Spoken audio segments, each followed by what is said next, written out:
Hello guys, અમારા mini વ્લોગમાં સ્વાગત છે તમારું ને કેમ છો? તો મજામાં જશો ને પછી આપણે દેખાડ નાખો પેટ્રોલનો કોટો પણ લાગે પેટ્રોલ તો નથી એટલે આજે તો ધક્કો ના મારવો પડે તો સારું છે. તો ફાઇનલી ગાઈસ આપણે જ્યાં લાગ્યા હતા દૂધ ભરાવાને વસમાં આવી ગયું તળાવ તો પણ મેં વિચાર્યું કે તમને તળાવ દેખાડી દઉં કારણ કે તમારે પાણી ના હોય તો નાવું હોય તો આવી જાજો ગાઈસ. આપણે તમને લઈને જાશું તળાવે.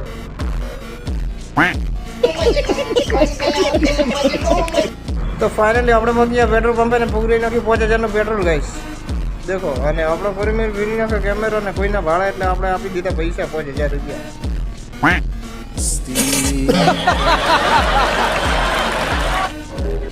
તો આપણે 5000નું પેટ્રોલ પૂરાઈને જા લાગ્યા દૂધ ભરાવા માટે પણ બાઇકનું વજન થઈ ગયું તો વધારે યાર 5000નું પેટ્રોલ.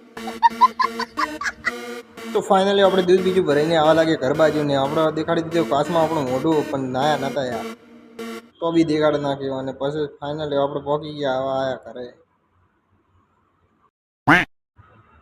તો આપણે ઘરે આવી ગયા અને બેણી બીજી ઉતાર નાખીને જા લાગ્યા નાહવા માટે કારણ કે વાલ તો જોવો યાર. अरे यार कैसे कैसे लोग रहते हैं यार यहाँ पर. તો ફાઇનલી આપણે નાહી ધોઈને પહોંચી ગયા રોડે એટલે રાહુલભાઈ ઊભા હતા તો હું અને રાહુલભાઈ પછી આપણે લઈ લીધું હતું બાઇક અને પછી પહોંચી ગયા આપણે દુકાને અને દુકાને પહોંચ્યા એટલે વિચાર આવ્યો કે હવે કામ બીજું છે એટલે વ્લોગ એટલેથી સમાપ્ત કરીએ અને લાઈક ફોલો કરતા જાજો ગમતો હોય તો વ્લોગ.